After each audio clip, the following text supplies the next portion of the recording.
Suburban Sports Complex.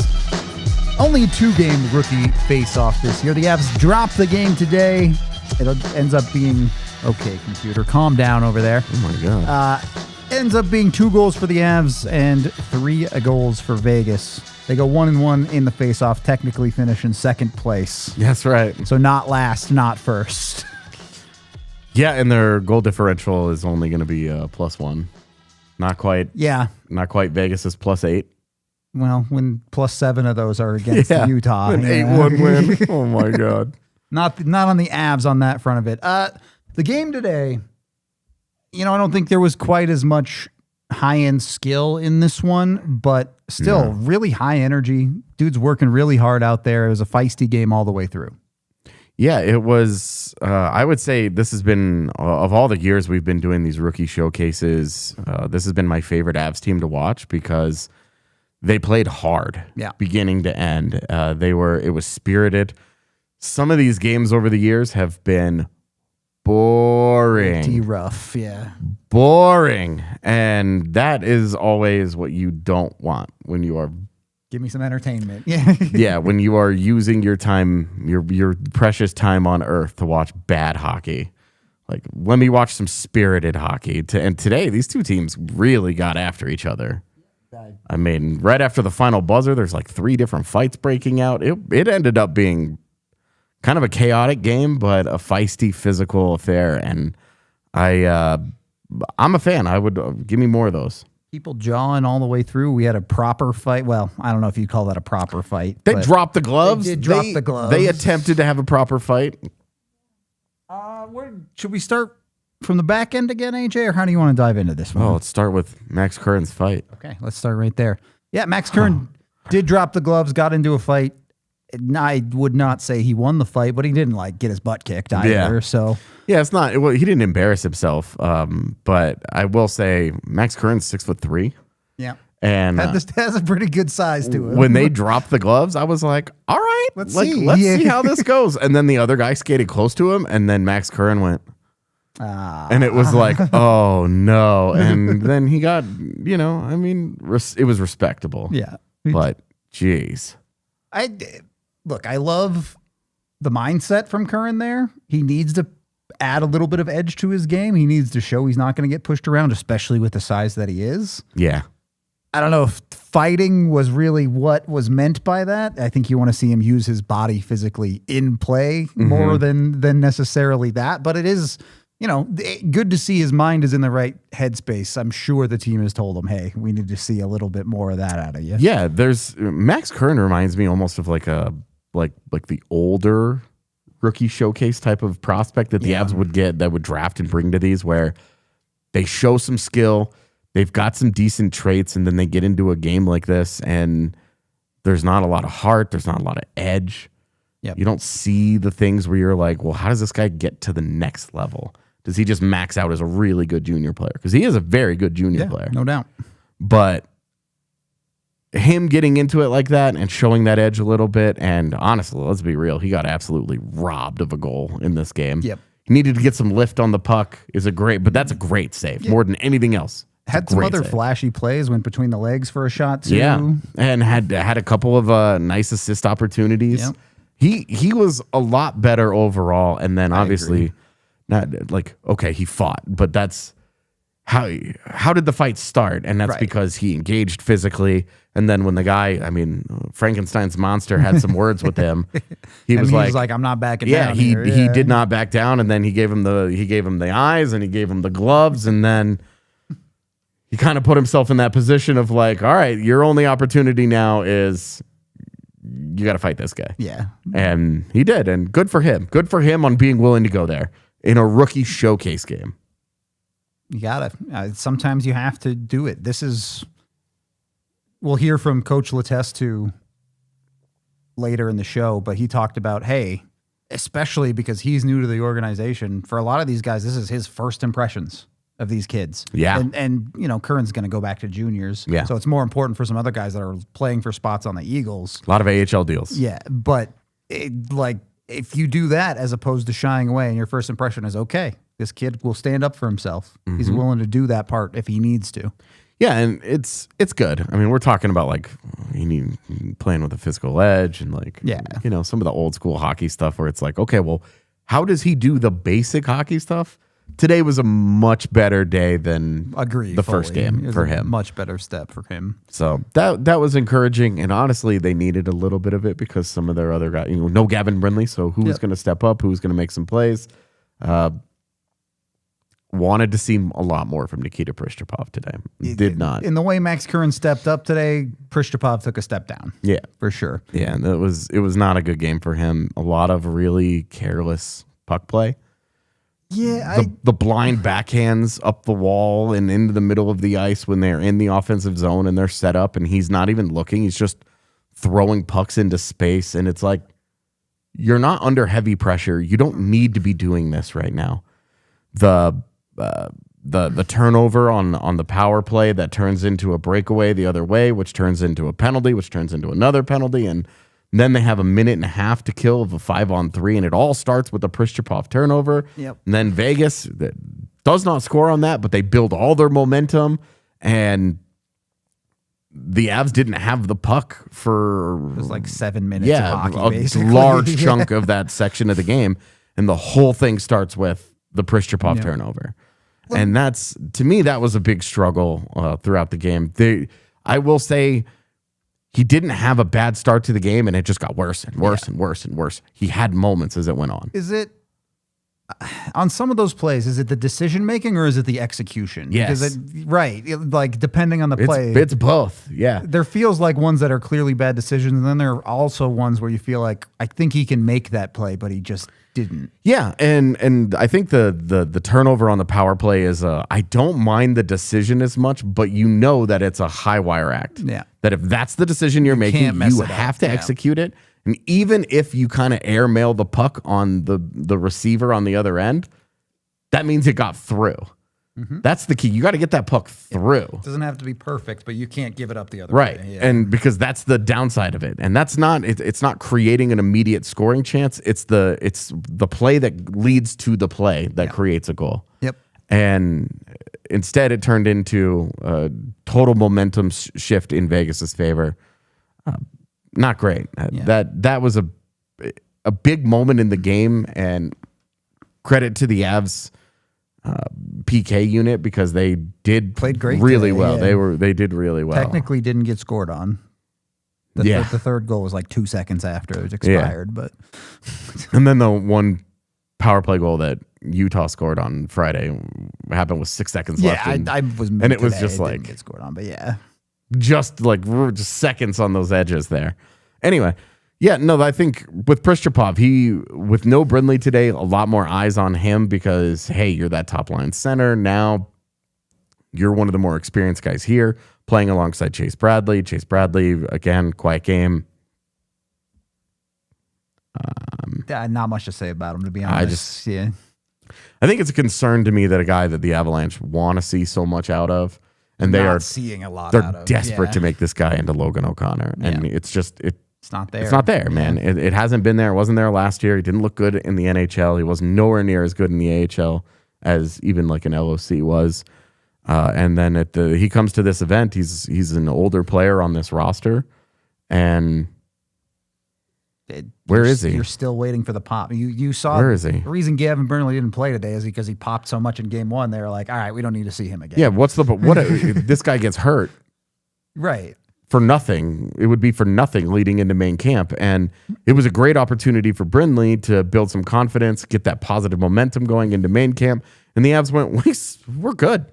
You don't need to do this anymore. Bradley played again, Pristupov played again. These are opportunities for these guys to do some more work. And you can easily make the argument that both of them are letdowns today. And you look at that, and you're talking about that LOC archetype. Now, he's not going to match the skating, probably not even at the same skill level, but you're looking for that fourth line energy guy grinder that you're noticing out there.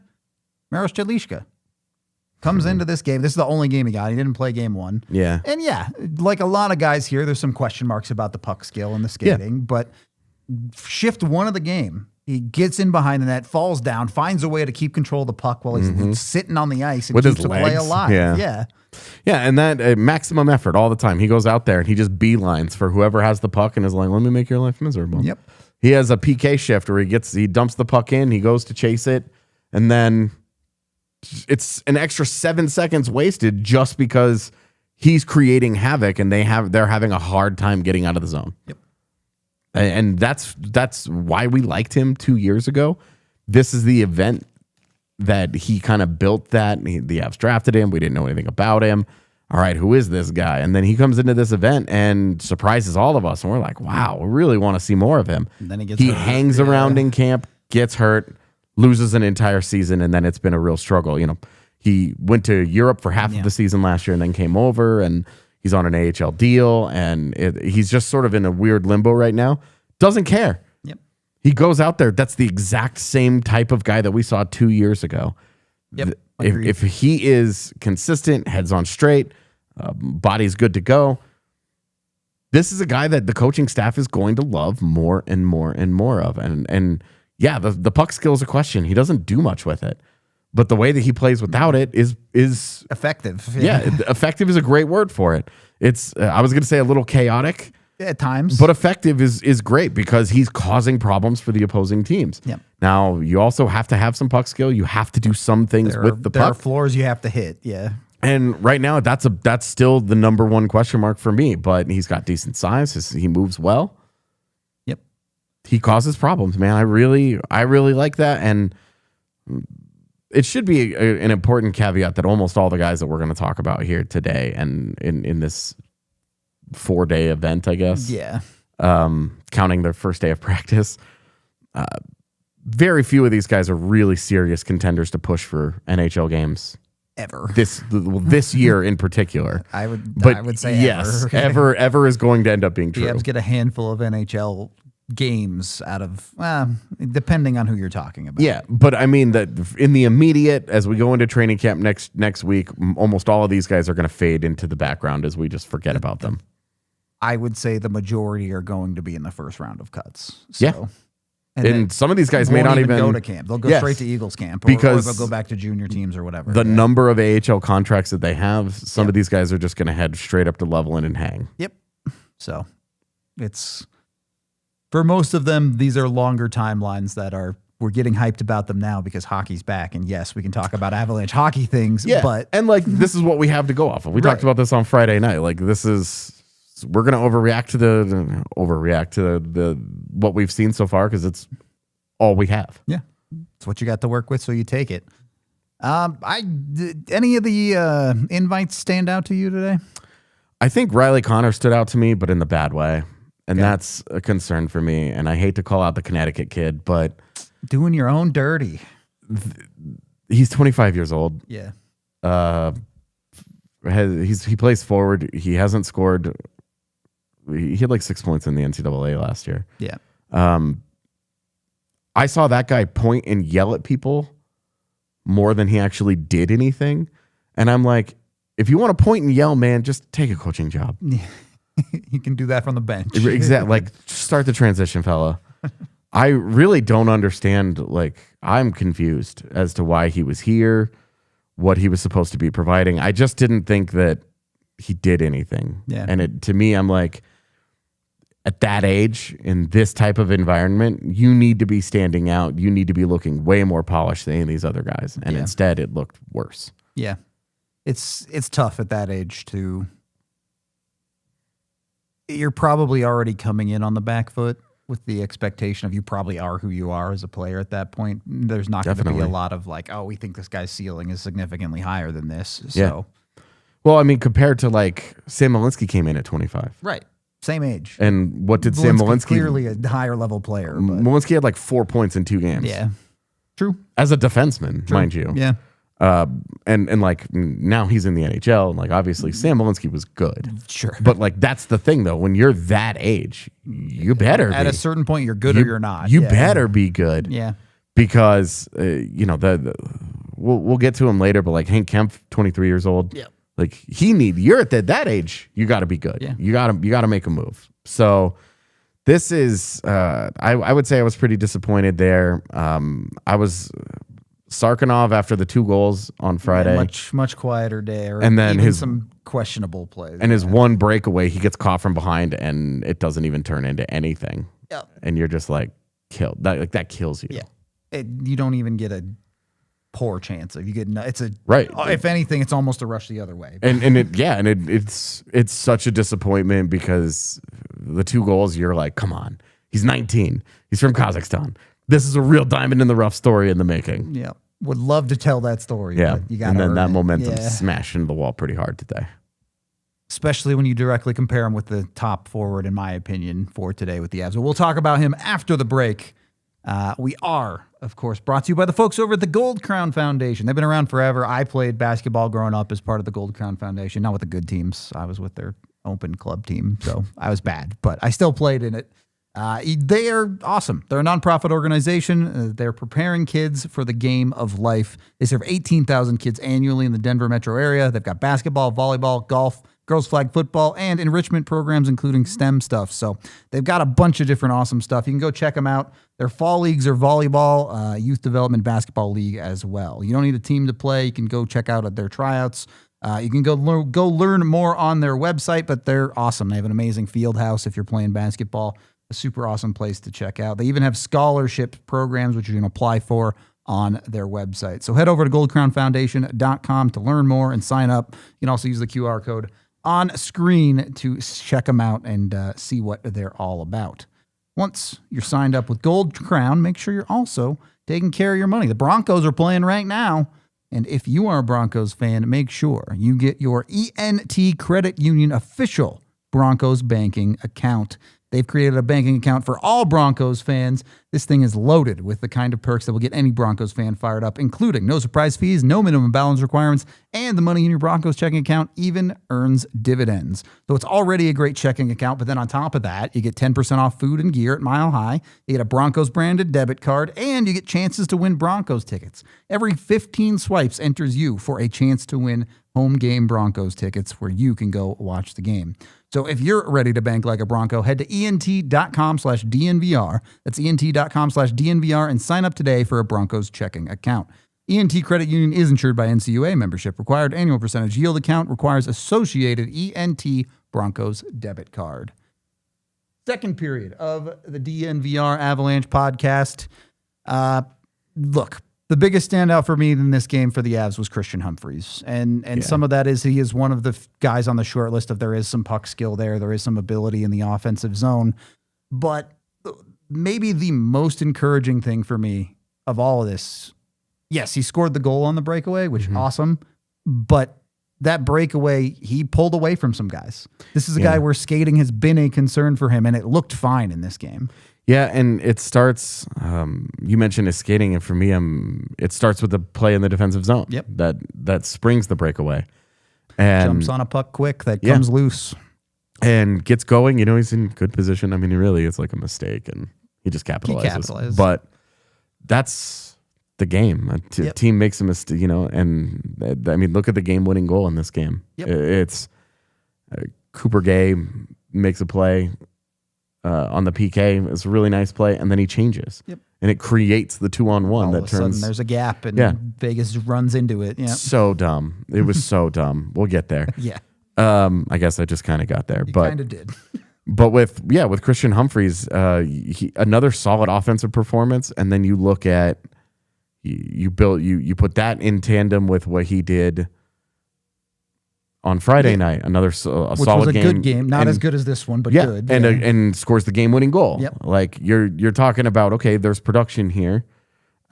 He's making an impact. He played with a little bit of fight. He played especially with a little early in the game, Yeah, he's going to have to. He's small. Yep. And it is an absolutely enormous uphill battle for guys who are small and not good skaters to make it in the NHL. Yeah. If that's, But for a 7th round pick, like you're kind of feeling like, all right, there's something here. Yeah. We're not throwing this out the window. Right.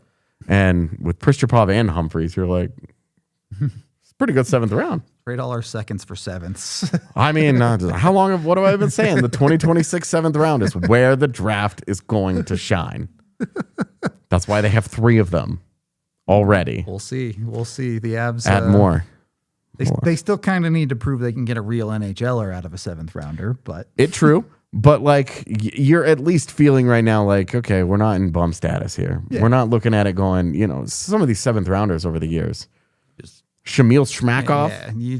Are they even real people? Exactly. Like some of those guys where you were just like, okay, they never even saw them.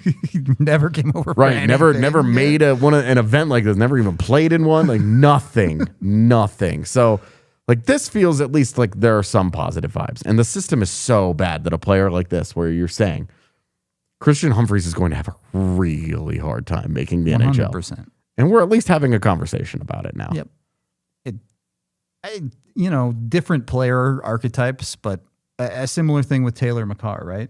Yeah. You give a guy enough time, and if they keep getting better, then you start having a conversation. That's the one with Taylor McCarr. If we first saw him and we were like, and then he just got a little bit better all the time, and that's how you build. Yeah. That's how you go up the prospect pyramid.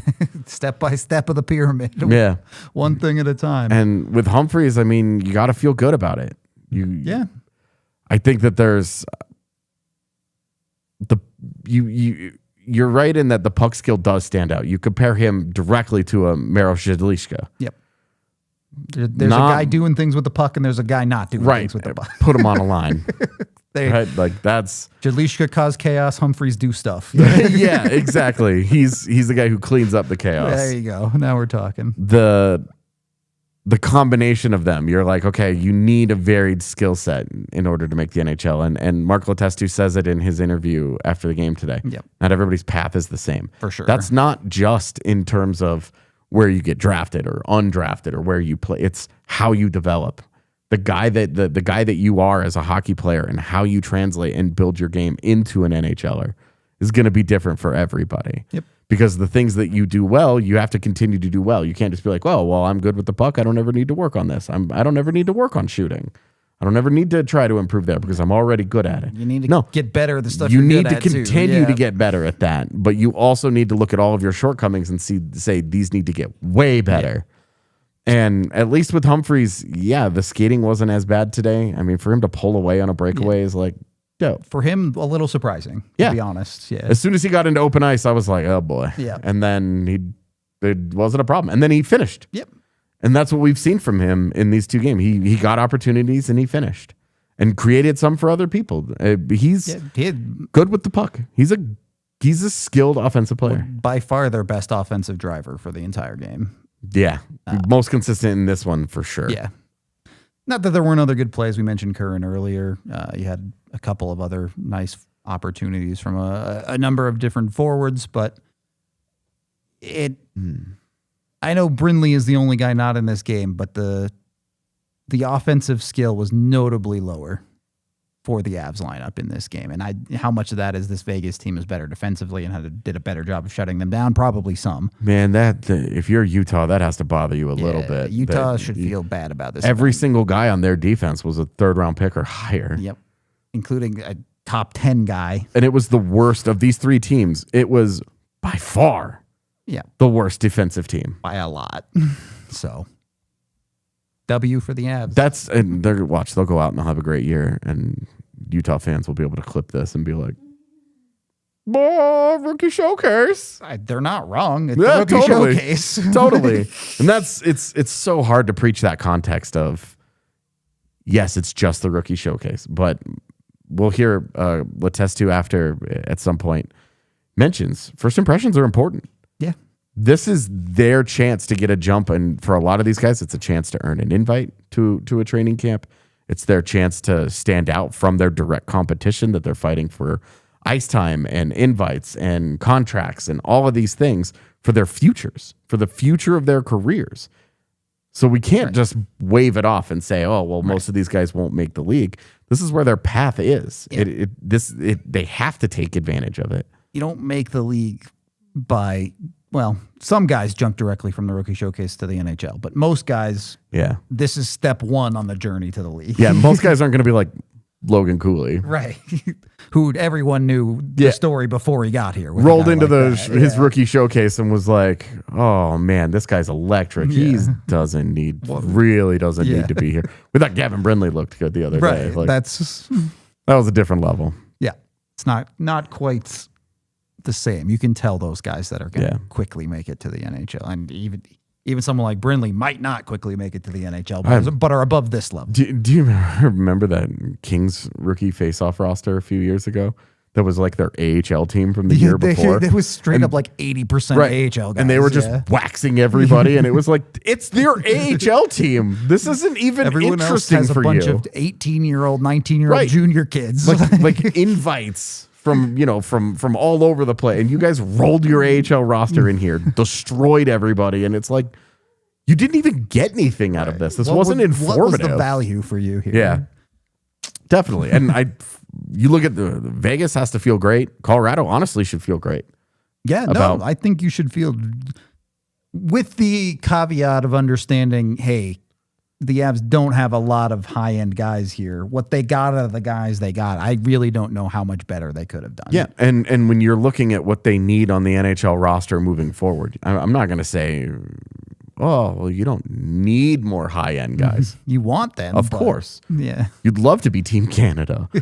But in the salary cap world, not in the $190 million Team Canada roster world, you have some superstar talent, and you've got some really high-end complementary players to go along with it. Like you have a really good top end of your roster. Yep. The Avalanche specifically need to find some high-energy, lower-tiered players that are to help good them enough on the for bottom. cheap. And that's where this roster really stood out. It was not a bunch of like mediocre junior players that, well, they're, like I don't want to speed bag a rando here, but the Troy Bork types. That was a top 100 pick. That was a different world. But like the small star that destroys the WHL but has absolutely no shot in the pros. Right. You're talking about, these are guys whose competitiveness and the work rate is exactly what you want to see from guys who are fighting for jobs. That competition. Eric's not here to talk about it, but make them make a decision. Yeah. And I think that we had some guys here that did that. And a number of them I would like to see at main camp. Yep. It's that phrase is funny to me because it's 100% accurate, but sometimes you make their decision easy. Yeah, I mean, I think the Avs have liked Rylan Kovacevic, for example. He's been invited to a few things. I think he's on an AHL deal now. Like, I'm good. You only need to see so much from so many guys, and I think they're, like Cooper Gay has a contract. Right. You're going to give him more of a look. You don't need to rehash all this stuff. Right. Necessarily with someone like a Gavin Brindley, who it's like, okay, done. He's clearly better than this level. We'll make that decision at camp. He's got a contract. Like, he's a guy that we targeted in trade. Like, we want to see more of this guy. So you can start scratching names off the list, not in a bad way, but guys, it's like, all right, we can look more at him next week. Yeah. We can look at more at whoever else you feel next week. Yeah, and then, you get into some of the like Desjardins, Friesen. We talked about Sarkinov, Romeo. Like, all these guys are all like borderline. Yeah, and there were some guys that there were things that we liked, and they're young enough that you can say, we'll try again next year. Yep. We'll keep an eye on you, we'll keep tabs, whatever. But keep this cycle going a little. And bit, that's the kind of thing that they've done with Kovacevic is that multiple times at events like this. He's been around to a couple of these things. Yep. So we don't really spend a lot of time on goalies because they're goalies, but got to give a little bit of love to Posh. Yeah, he looks good. There's a reason the PK was perfect today, and it's not just the skaters. Yeah. Had a couple of big saves, especially at the end of that 5-on-3. And the goals given up were not. What's he supposed to do? Yeah, they're the kinds of goals that goalies give up. Yeah. Not ones where you're like, oh, what is that? It's not like the poor goalies from Utah that were just bleeding goals left and right. Actually, no, we were good. We timed it good. We got second break time, and then I have a question for you, AJ. Got it. As we hit our second break here, might be a great time. You're probably watching the Broncos game on another monitor right now. Perfect time to choose chill, especially with the Broncos defense not having the best day ever. Crack open a Coors Light and choose chill right now. The mountains on the bottle of the can turn blue to let you know it's ice cold and ready to drink. It's cold lagered, cold filtered, and cold packaged for a smoother finish. Of course, if you are going out on the town, you can always find it in any liquor store in the country, but you don't want to miss a second of the Broncos action. You can order it online to get delivered right to your front door at CoorsLight.com/DNVR, thanks to Instacart. So whatever you're doing, when it's time to choose chill, make sure you're choosing Coors Light as the mountain cold refreshment. Go get with them. Again, CoorsLight.com/DNVR. You can get it delivered right to your front door, thanks to Instacart. Make the most out of the times you choose to chill and choose Coors Light. Celebrate responsibly. Coors Brewing Company, Golden, Colorado. Once you've got your Coors Light chill beer, don't drink and drive, of course, but if you do have to go pick up your Coors Light, do it in a Toyota, the official vehicle of DNVR. Trucks have always been part of their DNA. If you're a truck guy, they've got SUVs like the 4Runner or the new 2025 Land Cruiser. You can jump in with the sedans too if you want a Corolla like me who just has a daily driver trying to save some gas. They've got the most low or zero emission vehicles of any automaker out there with 16 different hybrids, even hybrid trucks like the Tundra iForce Max. So get with the official vehicle of not just DNVR, but the Colorado Avalanche at your local Front Range stores, including AutoNation Toyota Arapahoe and Centennial, Corman Toyota in Boulder, Groove Toyota in Littleton, Mountain States Toyota in Denver, Stevenson Toyota East in Aurora, Stevenson Toyota West in Lakewood. Again, Toyota, the official vehicle of DNVR. Let's go places. Third period of the DNVR Avalanche podcast. Before we get into any other players, AJ, the Avs did almost come back in this game. Yeah. Was that puck in the net? So the Avalanche Twitter account posted a replay of it. From like the corner angle, yeah. Yeah, where it popped up into the air and went behind the goaltender. And I think I got lucky and was able to get the moment that it landed. Yeah. And you could see it's still on the line, and then the backspin, it pops back out. Tough. So if it didn't land across the line in that moment, it wasn't across the line. Yeah. So I don't think it was in, but it was close. So close. We almost got some 3-on-3. And that, I mean, when you talk about puck luck, like tough. Yeah, that's tough. That's it. That's what it looks like. A puck is in the air, and then it's either going to bounce. It's going to bounce forward or backward. If it goes forward, you've tied the game. If it bounces backward, you have not. You have not. So maybe a little unlucky for the Avs in this one too. Any more forwards, or should we move on to some of these defensemen for you? I think forwards from the other day. Yeah. I think forwards I'm probably good. I don't really have a lot left. All right. I think I'm good too. As we move into the D side of things, I did want to shout out Kelly again. I know you talked about him in game one. Mm-hmm. A number of good individual moments defensively for him. I saw a number of quality defensive plays. There was another guy where it's like, okay, what does his work with the puck look like? Yeah. But for an invite, hey, if you have a couple of those moments where this looks good, you stand out as an individual. He was also the guy who got them into the zone and drove the net for that goal that wasn't a goal. Yeah. They almost tie the game. He's active. Yeah.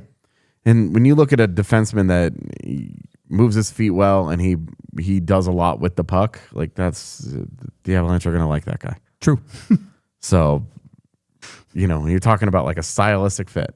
Yep. Kelly fits the bill of a guy that you're like, they'll give more time to this guy at some point. For sure.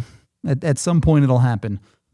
Maybe more immediately, again, the guy wearing the captaincy at this event for the Avs, Hank Kempf, he scores their second goal with an absolute bomb of a shot. Yeah. Loose puck that he just steps into. Yep.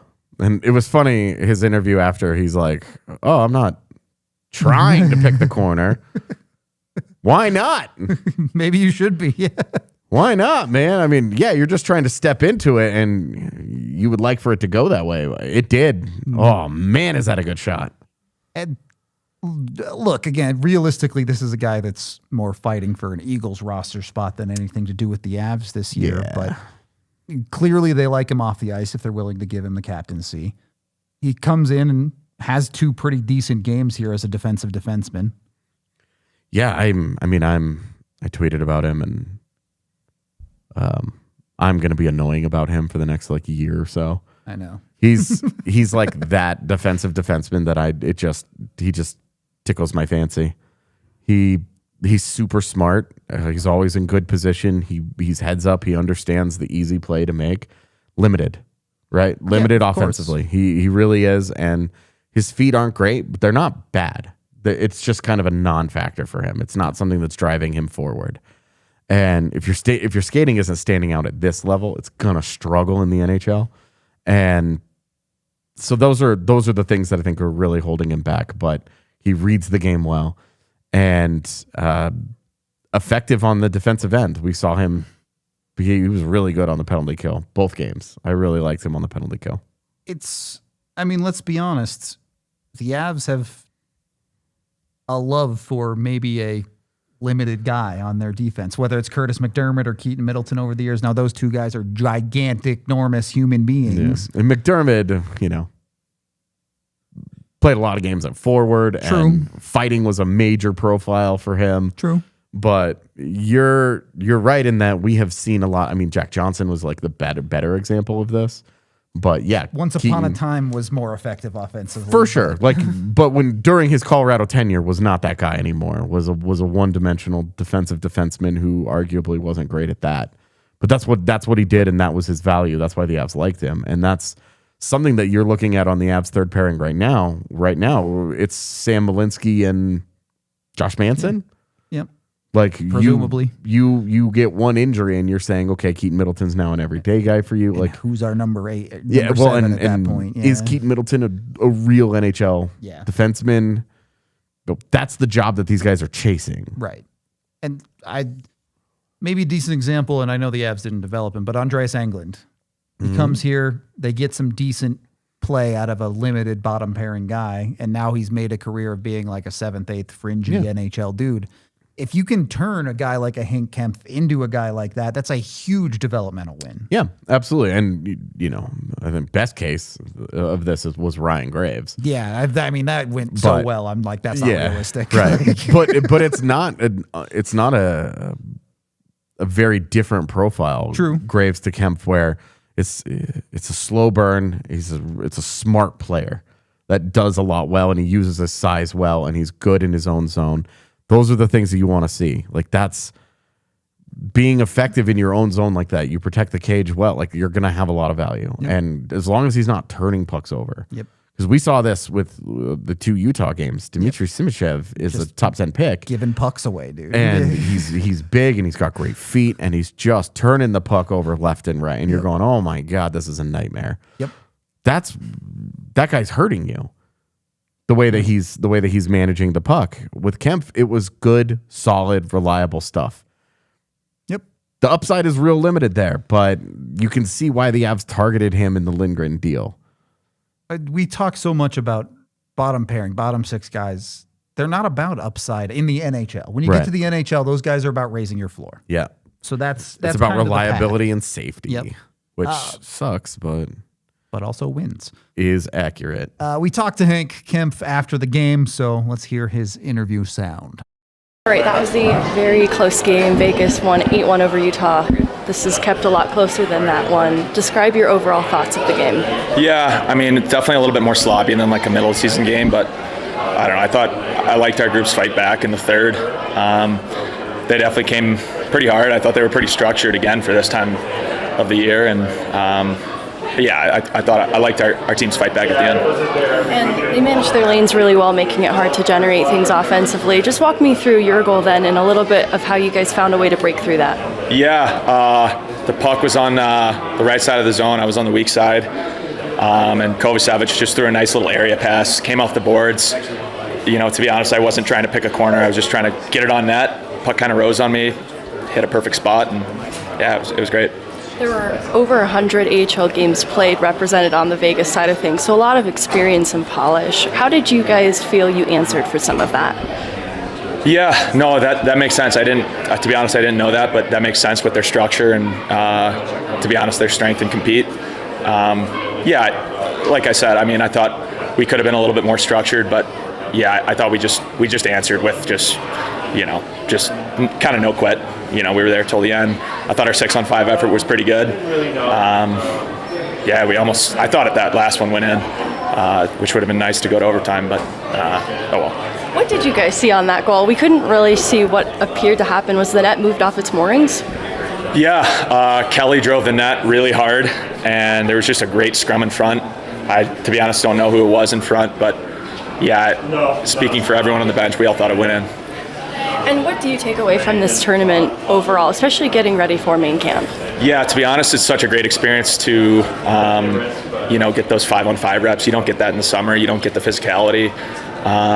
All those kinds of reads, as a defenseman, puck retrievals and stuff like that are really an in-season type of, habit and stuff like that. So, heading into training camp, that's a great experience. I saw you talking with Alex Gagne ahead of a penalty kill, I think giving him maybe some insight as to what you guys would do. Billed as a defensive defenseman, what were your thoughts on how he held up in his own end? Yeah, he's a great player, like super reliable, big, strong stick, just like a great mind out there. Like I actually played with him in juniors, so we've got a little bit of chemistry. I like playing with him a lot. He's just, in the right spot and just makes strong plays out there. All right, so Kempf. It's falling. I'll leave it to AJ to track Kempf and hype him up all year because I know he wants to. So yeah, let me tell you, I'm going to watch a lot of Grizzlies games. He may end up starting the year in the ECHL. We'll see. It's just a really there are a lot of bodies. So there. many defensemen. And like, the Eagles. Is Hank Kempf going to take a job from Sean Behrens? No, probably not. No, and we haven't talked about him yet, but Sean Behrens, solid, super solid. Like, it was nice to see. After the game one where it's a little bit shaky, he's getting back into it. Yes, he scores the big goal. He comes out today and looks way more comfortable. Yeah. Looks like he's back in the groove of if I know how to play hockey, I'm good. Mm-hmm. Yeah, and smart and competitive. I know he was probably pretty mad when he pinched in. Yeah. And that turned into a goal the other way because Sage Weinstein doesn't do anything. Yeah, just is not involved in the play. Doesn't defend. They have 3 bodies on that rush. They should have been completely fine, and there's no communication. They're not talking. They're not sorting out in transition as they're going who's doing what. There's nothing. And I'm like, where's Riley Connors to point and yell at somebody? They needed that at that moment. They needed a guy that was like, you here, because they didn't do it themselves. Yeah. And I'm sure Behrens is, got done and was like, that's a bad pinch. But he makes the play. How many times have you seen a guy pinch along the wall like that and keep a puck in the zone and the puck gets by him and that's how it creates the transition? Yep. That didn't happen. He got it and he put it deeper. Yep. And then everybody else around him on that play just fell apart. Yeah, bombed. It was so bad. And Weinstein was a mixed bag. I would agree. Some of his decision making, I'm just, what are you doing? Yeah. And particularly defensively. I didn't mind what he did with the puck. I didn't mind some of what he was doing in the offensive zone. I don't love it that they finally get set up on the power play and they get it out high to him and he just throws a weak wrist shot with no screen right into the middle of the goalie's chest. And it's like, I mean, let's be honest. You did all that work. I don't think Sage Weinstein projects for a lot of power play time at the next level, to be fair, but a misfit in that role. But when you're out there, that's opportunity. It's true. Can't deny that. And he's got it. This is year 1 of a 3-year ELC. Mark Letestu is trying to see what he's got. Yeah. And I think he's learning he doesn't have a power play guy here. And that's okay. But that's part of why he doesn't have a power play guy, because that's a decision that it drives me crazy when guys do that.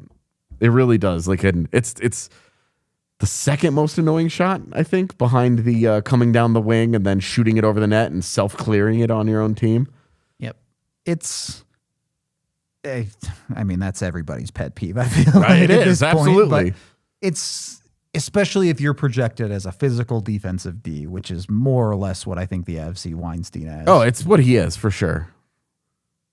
a player like that, decision making becomes a lot more important than a player like a Christan Humphreys, who has the skill to maybe not make the best decisions, but still make it work, or at least keep it from turning into a disaster. Yeah. He can give you the what are you doing? Nice job, Christian. Kind of result. Exactly. Weinstein's not going to give you that. Yeah. It's two different barrels there for sure. So, yeah. Defense as a whole, I don't know. There were almost all of the goals, the middle of the ice just completely broke down. Yeah. But also, these guys have played with each other for 5 days. Yeah. So, yeah. Well, and you say we're talking about guys playing together. You know, Hank Kempf's talking about Alex Gagne, and he likes Gagne. They played on the same junior team. And you know, he's sturdy defender. Right now, if I'm the Avalanche, I'm probably wishing that Hank Kempf has the contract and that Gagne's on the AHL deal. But, you know, given the size and the competition for the services, that was probably you had to do what you had to do. Yep. I didn't dislike Gagne at this. I just didn't stand out a lot either. Yeah, it really did not separate for me. It wasn't a guy where I was like, every time the puck goes over there, he comes out with it. Yep. And the puck ends up out of the zone. No. The guy that that was true with was Kempf. Yeah, fair enough. It's and I think this applies to the offensive side too. You mentioned it at the start with Prishchapov at times throwing pucks to spaces. Oh yeah, the whole team was doing that, and I wonder at an event like this how much of that is they're expecting guys to be in a spot. Yeah. Because there's not really systems in these types of things. There's no real system installation that takes place. You have one practice. Yeah. So. One. It's not. Before you go out and play a whole game. There's a bit of playing on instinct for everybody at an event like this. And that's why a player with individual ability like a Christan Humphreys, like a Gavin Brindley will stand out at things like this. Yeah. And then you get into training camps, you get into preseason, and the question becomes, okay, what does he look like in a real system? How does he adapt? How can he play at a professional level as opposed to YOLO hockey? They've spent 3 days in a row drilling systems, as we know that's what training camp has become under Jared Bednar, where they build it piece by piece. That and skating to death. Yeah. And so they build it up as more systems. Yep. And then, okay, here's preseason. And then the first preseason game happens, and then whoever's still left, more system. That stuff they really start to get into it. They haven't done that yet. So what's going to happen? Our conversations this time next week. The first preseason game will be done. The second preseason game will be getting ready to start with that doubleheader against Utah. Ugh. I hate it. I hate it so much. Just do one in each city. Stop. Agree. It's so annoying to me. As a person that's like, I'm not covering both of those. Stop, please. I hate this. But yeah, this time next week, we will have learned a lot more about which of these guys are fighting for real time. Yep. How do things change when you get into a system where instead of, hey, you're going through the neutral zone, read it and do whatever you want, it's a, hey, we need you to be in this spot at this moment every single time. Yeah. Yeah, I think it's going to change some. I'm still not going to be good with Prishchapov blindly throwing backhands and ruining possessions, but there are other issues there, for sure. But of course, like, there has to be some trust in where guys are going to be. You have to understand, but some of that is feel, some of that is going to be IQ, some of that is going to be putting in, playing the game the right way, putting the work in. At time, I thought Prishchapov was just a little too cute for me, but I felt like he made a lot of really good decisions in game one. Yeah, I liked him a lot in one. Did not see a lot of that in game two. Liked him a lot less today. So, is what it is. Keep in mind with those systems, this is also Mark Letestu's first viewing as an Avalanche organization coach. So, he's probably to some extent still adjusting to the Avalanche systems and the way they want to play hockey and how he adds his own coaching flair to it. Absolutely. And it's well known around the league that the way that the Avalanche want to play is a little different. It takes a little bit more time to adjust. Colorado and Carolina are two of the extremes, which is probably why we see Colorado and Carolina targeting very similar types each other's of players. Guys. Even though they play in a different way, like their systems are unique, the way that they go about it. And with Letestu coming over from Columbus, you want your AHL team playing the way your NHL team does. It makes the call-up transition seamless. Otherwise, what the hell are we doing here? Right. It's silly to do otherwise. So that's an adjustment for him, too. He hasn't spent a lot of time in these practices with the coaching staff going, all right, this is what we're after. Now, that guy played a decade in the NHL. He'll be fine. He knows what's up. Yeah. All you got to do is sit down and be like, all right, Mark, this is what we're doing. And he goes, got it. Like, that's a much easier, it's a much easier transition than some of these kids. He doesn't need to ask a lot of deep questions to figure it out, for sure. But we asked him a few questions today. So let's hear what Mark Letestu had to say about the event itself and, of course, the game today. Mark, overall thoughts on this weekend in the group? Probably how you draw it up as a coach. You'd love to be 2-0 and score 10 goals a game, but I think the response from the guys, the effort they gave, the compete all the way through, those are kind of the things I'm looking for as a coach, not so much the results, but the things that are going to serve them well, in the coming weeks, whether it's training camp or going back to their junior teams. Hopefully they've learned a couple things about pro hockey, maybe the differences to the teams they're going back to that they can apply to their own games. Big season coming up with the Eagles. What are you taking away as a coach that you hope to apply to a pro season that they're coming off of a big postseason? Yeah, large shoes. But I love that. I love that the culture of winning is up there. The expectations are winning. That was part of the appeal to go there and be a part of that. For me, the weekend leading into an Eagles season was to try and develop some relationships with some of the guys that may be mainstays for us. Being new to the organization, you're trying to build a rapport of maybe how I behave and my expectations with them, and I think some of that was accomplished. Seeing him up close, what are your initial impressions of Nikita Krishkov? He's a big man, and I think what I've heard about him is that he's a worker, and I think that's something that showed up. So I expected somebody that works at his craft, off the ice, on the ice, video, what he eats. He's turning into a true professional, and I think he's giving himself a chance. So it was good to kind of meet him, see what he's about, and the reports were true. Alex Gagne came straight from college into this tournament. Obviously a very different pace of play, but how do you think some of the defensive details in his game held up at this level? He did well. I remember when I was making that adjustment from college to pro, it's a huge leap. But I think he did what he needed to do to separate himself from his peers, to show that his size, he's willing to use it. And that's an ingredient that makes me as a coach excited, because large defensemen that are not afraid to use their body, any team wants that. So I think to have that kind of a player in your system is definitely an asset. Lots of these kids playing for spots on the Eagles. How much does an event like this influence your decisions as opposed to the upcoming training camps? It's all important, and I spoke to them about that. The first impressions, they go a long way, and that doesn't mean that you make your mind up on anybody. Certainly here, but yeah, you're always evaluating, and it's not always what goes on ice in games. Sometimes it's practice. Sometimes it's the way they treat the support staff. Sometimes it's the way the way they gravitate to their teammates. So there's always an evaluation process, and that's going to continue to evolve as we spend more time together. Speaking of your experience, this is an organization that kind of has to find players, right?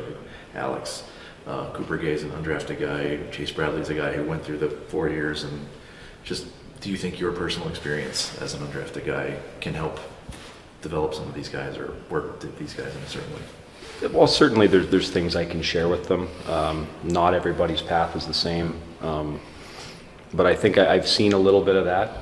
Some of the drive in some of these players is evident in everything they do and where they come from, and I think they're also aware, not just the organization, but individually they're aware that they need players to pop off. So I think it's real that those roster spots are available, and they're competing for them every day. So I think that competitive nature for what the Avalanche may need and what the Eagles are going to strive to be, it matches both. You alluded to the winning culture in this organization. What has this weekend revealed to you about what that actually looks like, especially in looking at the types of players that they've targeted here? Yeah, well, for me, there's certainly a weight, when you wear the logo. There's a certain standard, a certain expectation that needs to be upheld. And I think the players feel the same way. And I think you can see that right through the end of the game. It's 6-on-5, and they're laying it on the line in a game that we're not exchanging any points in the standings. There's just a way of doing things. So it's been fun to be part of so far. And as I said, they keep evolving and be a part of it for years to come. You mentioned Gavin Brindley earned his spot in main camp and getting a chance at that main camp roster. Is that why he didn't play in game 2? Yeah, just coach's decision. He showed himself well, but more than anything, it was just a matter of getting him ready. He's a second-year pro. Some of the other guys needed a little bit more spotlight, a little bit more evaluation, and we just decided that was right for him. Cool. So, from the head coach's mouth itself, everything matters. They're always evaluating. You always got to be doing the right things, playing the right way. Even in a thing like a rookie face-off, which is credit to the Avs. They did. Like AJ said, this is by far the biggest effort we've seen out of an Avs rookie face-off roster. Yeah. I wish also, just a small thing, I wish that there was a standardized name for this. Because some year that at first it was a rookie tournament. It's been the rookie showcase. It's been the rookie and face-off. then rookie face-off, rookie showcase. It just changes, and there doesn't seem to be any rhyme or reason to it. And I'm like, we call it different things from sentence my to graphics sentence. team is really annoyed at it. They're all interchangeable to us. And it's just but it's like it's the same thing, and they call it these things, and so it's like it's all of them. Yeah. I would just like one uniform name, and I guess you can't unring that bell, but it's like also face off, showcase. It's all the same, but damn it, I feel like sometimes they're really stretching the definition of rookie also with these things. I mean, not again. Riley Connors is 25. That's what years I'm old. saying. Like when teams are, and Vegas had some of this on their roster too. Like, every year, other there are a couple guys on every roster where you're just like, this is not really a rookie. Like, who do you know? I don't know.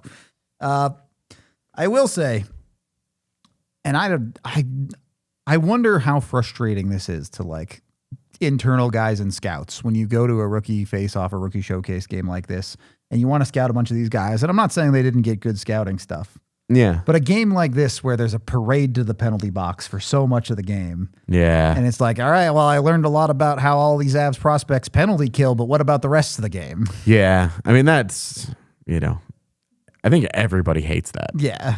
Fair enough. Like the scouts, the players, everybody hates it where it's just like, this is not like, please stop. Just let them play the game a little bit. Yeah, just a little bit. I call the automatic stuff, the easy ones, when I don't remember who it was that chased down the guy from behind after the Pristupov turnover and then dove into his legs and tackled him from behind. And clearly a penalty. You're like, got to call that.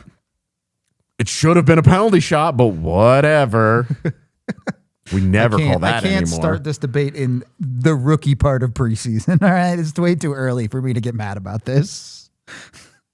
All right, I mean, I'm a hater, so I'm always mad, but call a penalty shot. They should have. It should have been a penalty shot, 100% on that front. I will say,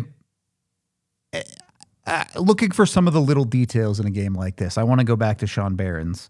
Yeah. Because he's a guy that has that high compete level, and that's great. When you're getting into scrums and you're mixing up, that's great. But Barron's also has that little bit of pest mentality to him. Yeah. Like you saw a couple shifts behind the play, gives a guy an extra whack. Mm-hmm. He finds a way to get under some guy's skin a little bit, maybe a little bit better than some guys here. And to be honest, the Avs don't have a ton of guys like that at the NHL level that do that. Ross Colton a little bit, Logan O'Connor a little bit. Yeah. But not a ton of adjutants for the Avs. Yeah, the Avs have been a very live and let live kind of team for a while now, and I know a lot of people hate that. They do.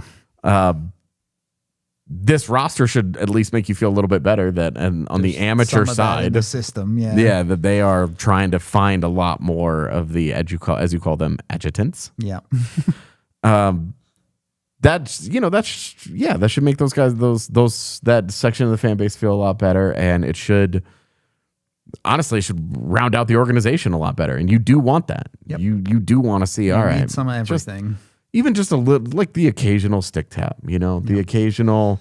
You don't have to go crazy, but the occasional of do what Shannon Sharp did to Derek Thomas back in the day before the play was snapped. Reading off a phone number. Yeah. Prove that you know his girlfriend's phone number, like just some random nonsense. I guess in this age, it'd be like, prove that you know his girlfriend's Snapchat or IG handle or whatever. Whatever. Yeah. Exactly. Like just do a little bit more of the just getting under of the skin, you know? The Avs need that. They had a lot of it on this roster, and that's good. I want to see them continue to build more into that mentality. We are headed into overtime here. The conversation continues on DNVR.com. It will be a very brief overtime. I only have one more question for you, AJ. This entire Rookie Faceoff Showcase roster for the Avalanche, how many NHL games does it get this season? I'm going to say 12. I was in the 10 to 15 range, so yeah. That feels about right to me. Yeah. So I do expect we might see a little bit, but again, the timelines for these things realistically are multiple years. There is not the Nabokov or the Gulyayev, the fast-tracked guy, really at this tournament for the Avs. Barons and Brindley are it. Yeah, I think for this season, yeah. Like Pristupov, they like him, and he got into the 10. It took a lot of injuries to get to Pristupov, and he needs to rebound after a really tough end to the AHL season. Similar as to Ivan, and as we've talked about, and we will talk about a lot over the next week. There are a lot of bodies there. There are a lot of bodies that coming up in training camp that you'll hear us mention. With Brindley, why I think he might have made a really big impression here is that he was so good, the team said, we're good. We don't want to see more. We don't want to risk injury. Yeah. We are the Avalanche after all. And his ability to play up in a lineup. He's not... Right. I have to be on a fourth Some of that line. versatility. He could play in a middle six, and we saw him play on power play and penalty kill. If he adds that element there, that's a guy that you keep an eye on. I think he's their best hope, unless Sean Barons has a really, really good AHL season. All right. So those are the two to watch. Yeah. You'll be doing it during training camp with all the other names that we'll be talking about. This wraps up the rookie showcase for the Avs. We're going to be off the next 2 days, and then training camp stuff ramps up starting, I guess, Wednesday's media day, really. But it's full bore into preseason at that point. Wednesday's podcast is us just playing media day clips. Here's this guy. Yeah. Here's that guy.